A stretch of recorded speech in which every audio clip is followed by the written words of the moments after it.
Good morning everyone, welcome to my channel Shilpa's daily life. তো এখন বেজে গেছে 7:40 আর আজকে 6টার সময় ঘুম থেকে উঠবো বলে ঠিক করলাম। 6টার পরে ভাবলাম 6:30টায় উঠবো, অ্যালার্ম দিলাম, তো ঘুম ভাঙেনি, একেবারে 7টার সময় ঘুম থেকে উঠলাম।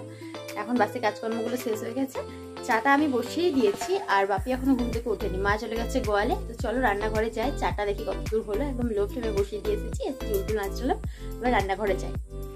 আর আজকে কালীবাড়ির মন্দিরে যাব, দেখা যাক সফল হয় কিনা। তো কালকে তো যাওয়া হলো না, আজকে যাবো ভাবছি, দেখা যাক।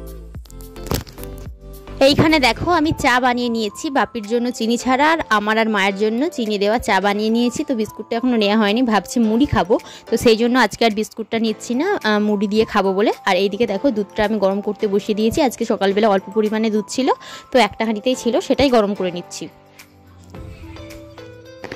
এখন দেখো ভাবলাম ওর জামা কাপড়গুলো আয়রন করে রাখি, তারপরেই ভাতটা বসাবো, তো সেই জন্য আয়রন করলাম।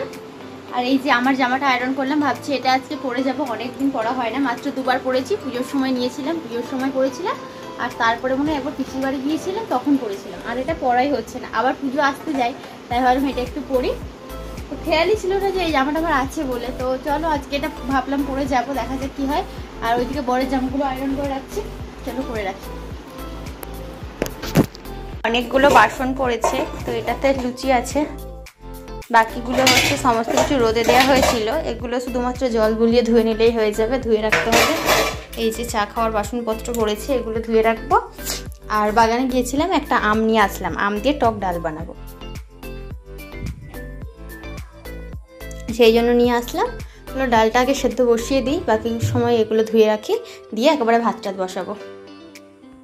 দেখো এখানে বানিয়ে নিয়েছি আমি আম দিয়ে টক ডাল, এখানে ডিম ভাজা আর পটল ভাজা, এই হচ্ছে দুপুরে রান্না বান্না। আর ঢেঁড়স সেদ্ধ দিয়েছি, তো বাপিমা খাবে, আমি যেহেতু পুজো দিতে যাব এসে খাবো। আর তারপরে আমি চলে গেছিলাম বাজারে, তো আইব্রো প্লাকটা করতে গেছিলাম, কলেজে যেহেতু অনুষ্ঠান আছে, ভাবলাম একটু আইব্রোটা প্লাক করে আসি, সেই জন্য গিয়েছিলাম বাজারে। আর ভাবলাম তাহলে পুজোর জিনিসপত্রগুলো আগে থেকেই কিনে নিয়ে চলে আসি, তো সেগুলো নিয়ে চলে এসেছি। এই যে এখানে পেপারটা যেরকম নিয়ে আসি প্রত্যেক সপ্তাহে, পেপারটা নিয়ে এসেছি। আর এখানে নিয়ে চলে এসেছি কিছুটা পরিমাণে মিষ্টি, আর পুজোর যে সন্দেশগুলো দেওয়া হয় সেগুলোই। আর এখানে আছে ধূপ, মোমবাতি, সিঁদুর, মোমবাতিটা আগের দিন বর এনে দিয়েছিল, এখানে ধূপ, সিঁদুর এগুলো রয়েছে। আর একটা নেল পালিশ কিনলাম, তো কালারটা কেমন হয়েছে জানিও, তো নতুন রকম কালার, ভাবলাম এটা একটা পরে দেখি। আর দেখো নেল পালিশের ডিজাইনটা কি সুন্দর, একটা ফুল মতো করা আছে। তো দোকানদারটা বলছে কি পুজো আসছে, তো তাই জন্য নেল পালিশের কৌটোগুলোকেও সাজানো হচ্ছে। আর একটা ব্লাউজ কিনে নিয়ে এসেছি আজকে, যেহেতু কিছুদিন পর কলেজে এক্সটার্নাল আমার এক্সাম আছে, তো সেই দিন তো শাড়ি পরে যেতেই হয়। আর ব্লু কালারটা ঠিক এই শাড়িটার ম্যাচে পাচ্ছিলাম না, তবু ভাবলাম যেটা হয় আর কি, সিম্পল আর কি, সেই জন্য এটা নিয়ে এসেছি। তো গর্জিয়াস তো পরে গেলে চলবে না, সেই জন্য। তো এই শাড়িটার সাথে মোটামুটি ম্যাচ খেয়ে যাবে, তো একদিন তো ব্যাপার, পরে চলে যাব। এখন দেখো দুপুরবেলা রেডি হয়ে গেছি যাব বলে, এখন প্রায় দুপুর 2টো মতো বাজে। মা ওই দিক থেকে ফোন করলো কি আমি রেডি হয়ে গেছি, তুই তাহলে বেরিয়ে আয়। তো আমি বললাম ঠিক আছে বেরিয়েই যাই, ভেবেছিলাম সাইকেল নিয়ে যাব, কিন্তু গাড়িতে যাব, কিন্তু এই টাইমে না পাড়ার রাস্তা দিয়ে টোটো পাবো না, সেই জন্য সাইকেল নিয়েই গেলাম। আর দেখো মায়ের মন্দিরে চলে এসেছি, যেহেতু মায়ের মন্দিরটা এখন ভেঙে আবার নতুন করে কাজকর্ম চলছে, তো পাশের একটা যে মন্দির ছিল সেখানেই পুজো আর্চা চলছিল। আর এইদিকে দেখো এখানে না যখন তালকালি আর মূলকালির মেলা হয়, প্রচুর পরিমাণে এই সমস্ত জিনিসপত্রগুলো বিক্রি হয়, তো মা সেটাই দেখছিল, একটা কুলো নেবে বলে। তারপরে দেখো আমরা ভাবলাম মেলায় ঘুরি, যেহেতু আমরা অনেকটা লেট করে গেছি, তো 2টোর পরে গেছি, তো সেই জন্য ঠাকুরমশাই চলে গিয়েছিলেন, বেরিয়ে গিয়েছিলেন, আবার বিকেল 4টে-5টার সময় আসবেন, তখন পুজো হবে। তো ভাবলাম তাহলে ততক্ষণে মেলাটা ঘুরেই দেখি, তো সেই জন্য মেলার মধ্যে ঘুরছিলাম।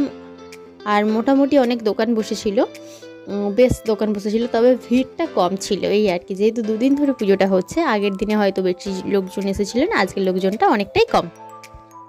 প্রত্যেক বছরই আমরা যাই, হয় তালকালির মেলায় নয়তো মূলকালির মেলায়, তো এটা ছিল তালকালির মেলাটা ভাদ্র মাসে হয় আর কি।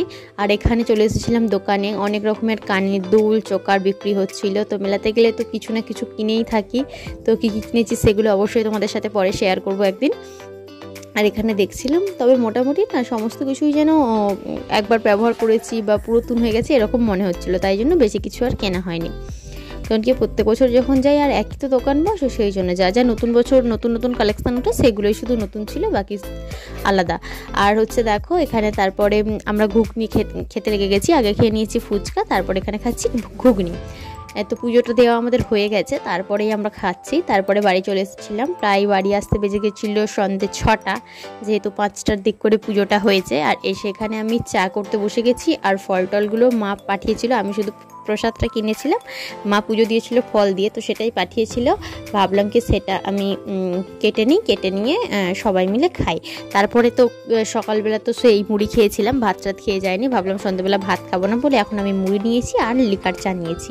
তো এরপর ভাবলাম যে বেশ কিছু জামা কাপড় আছে যেগুলো আমি ভাঁজ করে রেখে গিয়েছিলাম, কিন্তু আলমারিতে তোলা হয়নি, ভাবলাম সেগুলোই বাবা ভালো করে গুছিয়ে তুলে রেখে দিই। তো সেই অনুযায়ী তুলে রাখছি। তো জামার থাকে জামা, শাড়ির থাকে শাড়ি, এগুলো তুলে রাখছি, যেহেতু আমি রোদ্রিতে দিয়েছিলাম কিছুদিন আগে, তো সেগুলোই তুলে রাখলাম। আর চলো সমস্ত কিছু বিছানা গুছিয়ে নিই। তারপরে রাত্রিরে তো খাবার ভাত আছেই, দুপুরে যা রান্না করেছিলাম সেগুলোই আছে। তো এখন বেজে গেছে রাত্রি 10টা। তো আজকে তাড়াতাড়ি ঘুমিয়ে পড়বো, কারণ কি যেহেতু সারাদিন বেরিয়েছিলাম, তো ঘুমানোটা হয়নি আর কি, দুপুরবেলা প্রচণ্ডভাবে ঘুম পাচ্ছে, তাই ভাবলাম তাড়াতাড়ি খেয়ে দিয়ে আজকে ঘুমিয়ে পড়ি। আর দেখছি বর্ষাকাল বলে না চুলটা প্রচণ্ডভাবে উঠছে, আর কালকে যেহেতু বাড়িতে থাকবো, শ্যাম্পু করার সময় আছে, তাই জন্য আজকে ভাবলাম এই যে স্প্রেটা যেটা আমি কিনেছিলাম, তো অনেক দিন হয়ে গেছে ব্যবহার করি না, আগের বছর মানে এই বর্ষাকালে বা শীতকালের দিক করে কিনেছিলাম।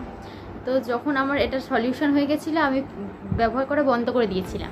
আজকে ভাবলাম এটাই আর করে ব্যবহার করি, বর্ষাতে চুল উঠছে প্রচণ্ডভাবে, তো সময় লাগে এটা ব্যবহার করতে, অর্ধেকেরও বেশি শেষ করিনি আমি, এখন বুঝতে পারছি। তো স্প্রেটা এইভাবে অ্যাপ্লাই করতে হয় আর ঘষতে হয়। তো চলো এটা করে নিই। আর মেলা থেকে অনেকগুলো জিনিসপত্র কিনেছি, কী কী কিনেছি অবশ্যই তোমাদের সাথে সেটা শেয়ার করবো। তো চলো আজকের মতো ভিডিওটা আমি এখানেই শেষ করলাম। তো দেখা হচ্ছে নেক্সট ব্লগে। ভিডিওটি যদি ভালো লাগে তাহলে লাইক করো, কমেন্ট করো, আর চ্যানেলটিকে সাবস্ক্রাইব করো, আমার পাশে থেকো।